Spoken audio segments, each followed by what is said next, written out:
Hello and welcome to my morning note. US earnings season is upon us for the second quarter and it hasn't started particularly well. Alcoa, the biggest aluminium maker, traditionally goes first and it had disappointing results earlier this week and there are many more to come.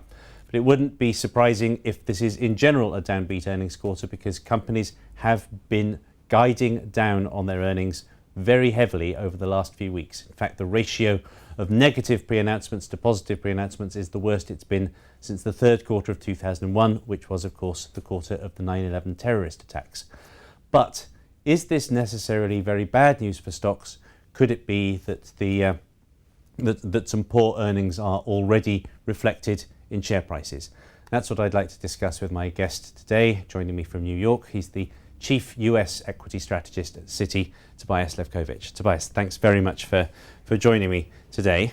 Thank you. You've produced some research on the links between, or the relationships between, negative earnings revisions and the S&P in the past. What is that relationship over time?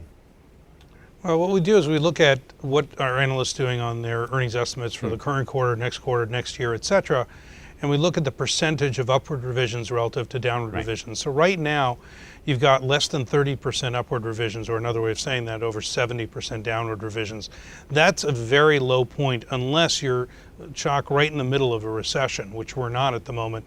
Hence, markets typically trade on that revision momentum, not necessarily in the absolute earnings estimate.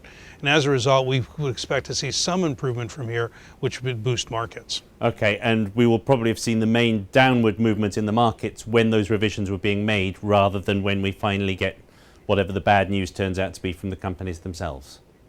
Right. For example, if we're below 70% downward revisions, we get to 60% downward revisions, the second derivative, the relative rate of change, actually improves, and markets tend to reflect that rate of change improvement or rate of change deterioration, which we certainly saw in the month of May. Okay. Now, how can we go about looking at how much of bad news on earnings is already reflected in prices? You have a methodology for taking the present value of a company, assuming that their earnings remain static in perpetuity, as I understand it. What would that model tell us?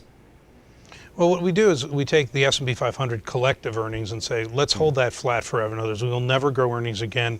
Almost think of it as the lack of human progress from now to eternity. Right. And that would, that hasn't happened since the discovery of fire, but it's certainly a worthwhile academic exercise. Right. And in that sense, if you take that earnings, hold it in perpetuity, divided by the bond yield plus risk premium, the current value of the market is about 15, 16 percentage points above the trading level of the S&P 500. In other words, earnings never growing again, flat forever, would yield a value to the market above the current level, which means investors collectively believe, meeting equilibrium in the markets, that earnings will decline between now and forever.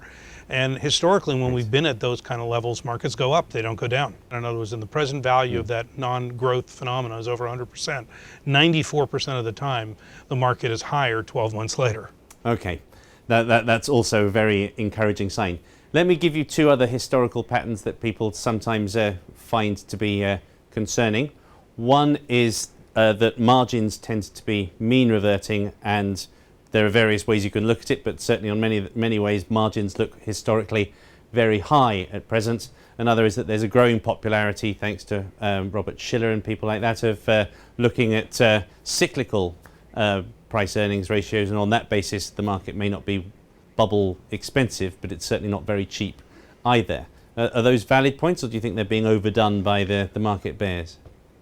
I think they're valid points. You just have to look at this data historically. Mean reversion on margins is an argument that's interesting, but the only time the margins really collapse is when we have recessions, and that certainly isn't our forecast right now. Credit conditions just don't support that outcome.